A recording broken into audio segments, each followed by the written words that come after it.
In recent years, there has been some focus on tradition being an obstacle for the development of women around the world. But as we move forward, an important question remains.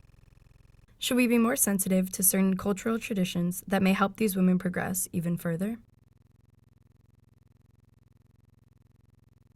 People seem to have a range of opinions on the roles of women in the workplace and the adherence to stereotypical norms. Even in the United States, women progressing can occasionally be met with resistance. One of the trends of modern life, which has been cited as most disruptive of marriage, is the increasing economic independence of women. Today, the woman with a position in business equal to a successful man's is economically able to terminate her marriage if she is so minded, since she is her own breadwinner. But are such women really better off?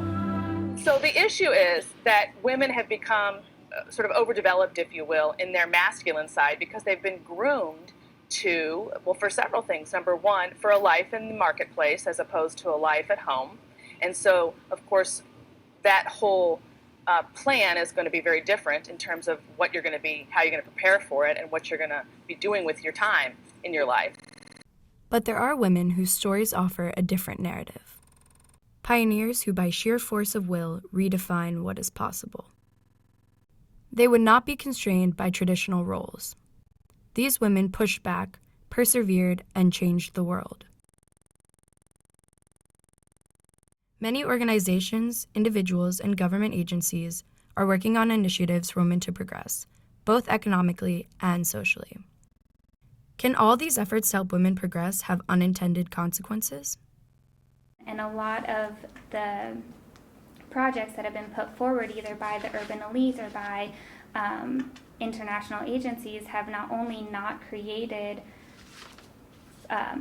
permanent improvements for the status of women, but they have actually sometimes caused a backlash. What measures should be considered for foreign aid to help with gender equality?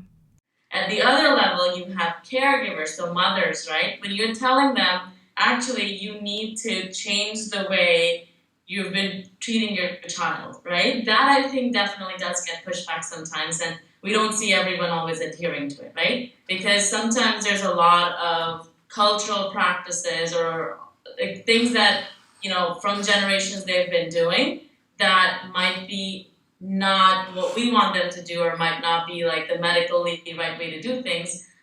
So I think in that case, we definitely do get pushed back. And I think the solution there has been, we've been like working a lot in understanding what are the reasons and how can we work with the community to change those practices. So working with like the person in charge, there's usually some sort of a mayor, like different name for it for that particular village. So working with the community leaders and helping them understand so that they can help their community understand. Because at the end of the day, if they've been following something for so long, but the kids in that area are still dying, the whole point is we want to change that, right? So the best way to do that is to get the community leaders to really understand what you're trying to do and then go forward with that. Because trying to change practices of mothers who don't agree with you or who give you resistance is definitely very difficult.